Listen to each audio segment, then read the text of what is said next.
आज हम हालिया सुप्रीम कोर्ट के वर्डिक्ट या माननीय उच्चतम न्यायालय के जो वर्डिक्ट है, जो डिसीजन है, उसके बारे में हम चर्चा करें। ये न्यूज़ क्या है? Women's have right to safe abortion. महिलाओं का सुरक्षित गर्भपात कराने का एक अधिकार है, एक फंडामेंटल राइट है। चाहे वो महिलाएं, चाहे वो वुमेन मैरिड हो, विवाहित हो या अनमैरिड, अविवाहित हो, ये जो सेफ एबॉर्शन है या सुरक्षित गर्भपात है, ये उनका फंडामेंटल राइट है, ये मौलिक अधिकार। इसको हम यूपीएससी और स्टेट पीएससी के मेंस के जीएस पेपर 2 से लिंक कर सकते हैं, सामाजिक न्याय या सोशल जस्टिस से लिंक कर सकते हैं और वुमेन्स रिलेटेड इश्यूज से लिंक कर सकते हैं, महिलाओं से संबंधित मुद्दे। नमस्कार, मैं Ambarish Kumar, paradigm IAS academy के करंट अफेयर्स प्रोग्राम में आपका स्वागत है। जैसा कि मैं आपको पहले बता चुका हूं कि आज जो एबॉर्शन लॉज हैं या एबॉर्शन की भारत में क्या स्थिति है, दुनिया में क्या स्थिति है, हम इससे रिलेटेड जो डिफरेंट पहलू हैं या डेमिशंस हैं उनको हम समझेंगे। तो देखिए, अभी हाल में ही एक वुमेन है, इन्होंने जो है एबॉर्शन के लिए अपील किया सुप्रीम कोर्ट को, और जो कि 24 सप्ताह की उनके पास प्रेगनेंसी है, और उन्होंने जो है सुप्रीम कोर्ट को अप्रोच किया है कि उनका जो है कह सकते हैं रिलेशनशिप है वो फेल हो गया है और उनके पार्टनर ने उनको छोड़ दिया है, इसलिए उनको जो है एबॉर्शन करने की अनुमति दी जाए।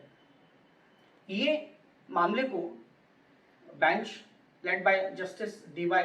चंद्रचूड़ जो है वो इसको सुन रहे थे, इसकी हियरिंग कर रहे थे।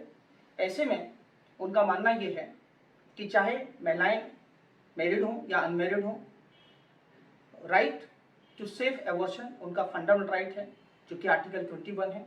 हमारे कॉन्स्टिट्यूशन में जो आर्टिकल 21 है वो जो दिया गया है वो रिलेट करता है आपकी पर्सनल लिबर्टी, व्यक्तिगत स्वतंत्रता से, और जीवन की आज़ादी, जीवन के अधिकार, राइट टू लाइफ से रिलेटेड ये मुद्दा है। ऐसा सुप्रीम कोर्ट ने अपने डिसीजन में ये कहा कि denying an unmarried women the right to a safe abortion violates her personal autonomy and freedom. ये कहा गया कि अगर कोई अनमैरिड वुमेन है और हम उसके एबॉर्शन के, सुरक्षित एबॉर्शन के अधिकार को डिनाई करते हैं, तो उसके व्यक्तिगत स्वतंत्रता और उसके जो व्यक्तिगत जो स्वायत्तता है और ऑटोनॉमी है, या उसका जो राइट टू लाइफ का अधिकार है, राइट आर्टिकल 21 में जो दिया गया है, ये उसको वायलेट करता है। ऐसा नहीं है कि पहली बार सुप्रीम कोर्ट ने, ऑनरेबल सुप्रीम कोर्ट ने ऐसा कहा है। 2017 में भी जो है ऐसा ही आर्टिकल 21 के तहत एक सेफ एबॉर्शन की बात जो है सुप्रीम कोर्ट ने कही थी। तो हमने ये समझा इसके अंतर्गत कि कहीं ना कहीं महिलाओं का जो अधिकार है, चाहे वो मैरिड हो या अनमैरिड हो, आर्टिकल 21 के तहत उन्हें अधिकार है। हम थोड़ा सा इसकी बैकग्राउंड या पृष्ठभूमि समझ लेते हैं। बैकग्राउंड में आपको ये बताना चाहता हूँ कि अगर हम भारत की शुरुआत के दौर में देखेंगे या 1960 के डिकेड्स में देखेंगे, तो उस समय जो है आपको मालूम होगा कि भारत में लड़कियों को ज़्यादातर परिवारों में पसंद नहीं किया जाता था, या उनको गर्भ में ही जो है मारने की जो है टेंडेंसी, ये प्रवृत्ति देखी गई थी। और कह सकते हैं कि जो सेक्स रेशियो हमारा वो काफ़ी डिक्लाइन हो रहा था।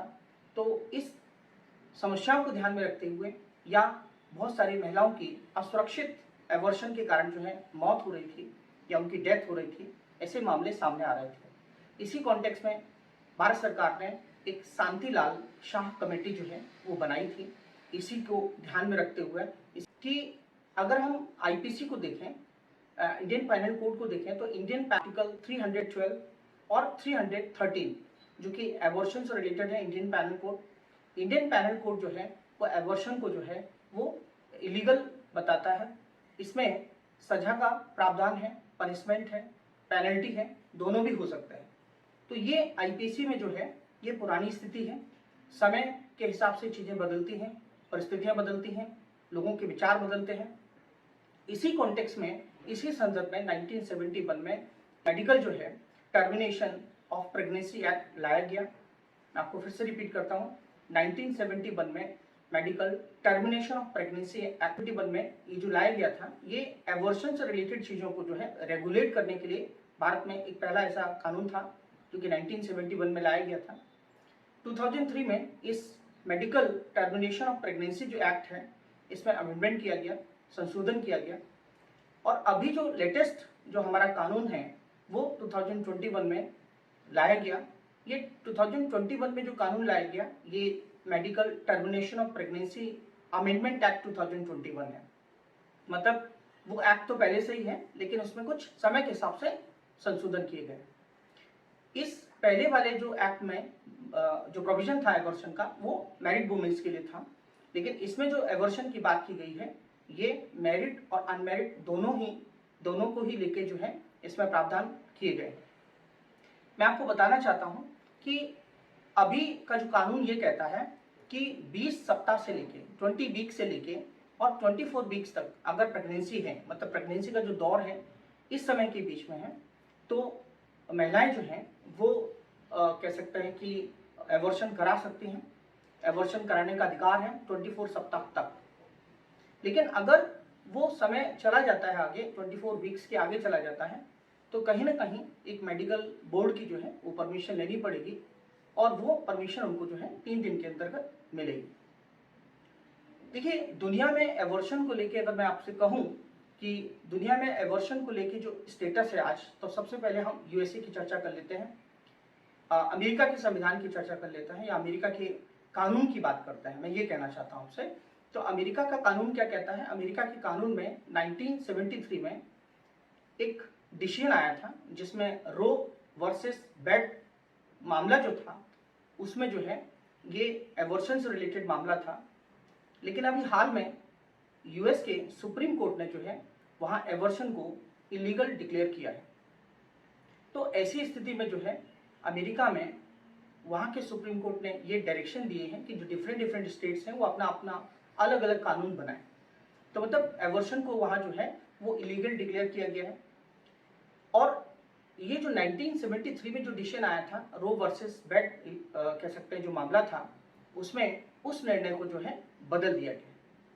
तो कहने का मतलब ये है कि अमेरिका में एवर्शन के कानून को जो है जिस तरीके से एक इलीगल कह सकते हैं कि एवर्शन को इलीगल माना गया है, गैर कानूनी माना गया है, तो मैं ये समझ के चलता हूँ कि वहाँ पे ये निजी मामला नहीं रखा गया है, ये पर्सनल मैटर में नहीं आता है।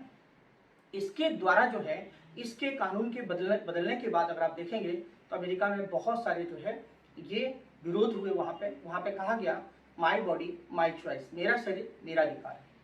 तो दुनिया में हम देखने की ये कोशिश करेंगे कि दुनिया जो है कई विचारधाराओं में बटी हुई है, कई डिफरेंट टाइप के ओपिनियन हैं। एक ओपिनियन ये मानती है कि जो एवर्शन है ये अपना निजी मामला है, ये पर्सनल अफेयर है। कुछ देश इसको जो है एक क्राइम के रूप में मानते हैं, अपराध के रूप में मानते हैं।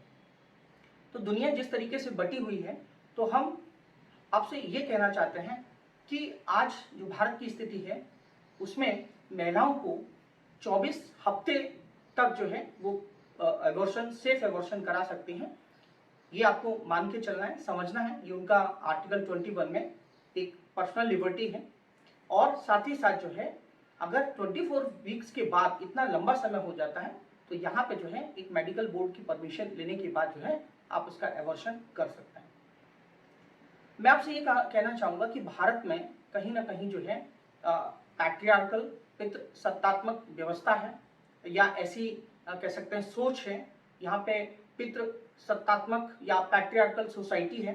तो ऐसे में जब भी एवर्शन का मामला आता है तो कहीं ना कहीं जो है ये एक परिवार की भूमिका बन जाती है, और परिवार ही इस चीज़ का डिसीजन लेता है। लेकिन मैं आपको यहाँ एक चीज़ और बता देना चाहता हूँ जो महत्वपूर्ण बात है, कि जिसमें सुप्रीम कोर्ट ने जो कहा है कि मैरिड और अनमैरिड वुमेन्स दोनों ही सेफ एवर्शन करा सकते हैं। ये आर्टिकल 21 में उनकी पर्सनल लिबर्टी है, व्यक्तिगत स्वतंत्रता है। लेकिन जहाँ तक नाबालिग का मामला है, अगर लड़की जो है 18 साल से नीचे है, तो ऐसी कंडीशन में माता और पिता की सहमति जो है अनिवार्य है।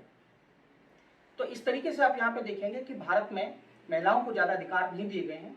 जैसा कि मैं आपको पहले ही रिपीट कर चुका हूँ कि ये पैट्रियार्कल सोसाइटी है। फैमिली बहुत इंपॉर्टेंट रोल प्ले करती है इस मैटर में। यहाँ पे लोगों में अवेयरनेस भी नहीं है। मैं यहाँ पे ये कहना चाहता हूँ कि जिस तरीके से सुप्रीम कोर्ट ने एवर्शन के लॉ को जो है यहाँ पे चाहे वो मैरिड वुमेन हो या अनमेरिड वुमेन हो, ये उनको उनका अधिकार है, फंडामेंटल राइट है कि अपना सुरक्षित जो है एवर्शन करा सकते हैं। तो सुझाव मेरा ये है, एडवाइस मैं आपसे यहाँ कहना चाहता हूँ कि ये जो मामला है, राइट, ये एवर्शन से रिलेटेड इश्यूज है, ये कोई क्रिमिनल टाइप का मैटर नहीं है, आपराधिक प्रवृत्ति या आपराधिक जैसा मामला नहीं है। इसे दुनिया को एक मेडिकल इश्यूज के रूप में या मेडिकल मामले के रूप में इसको देखा जाना चाहिए।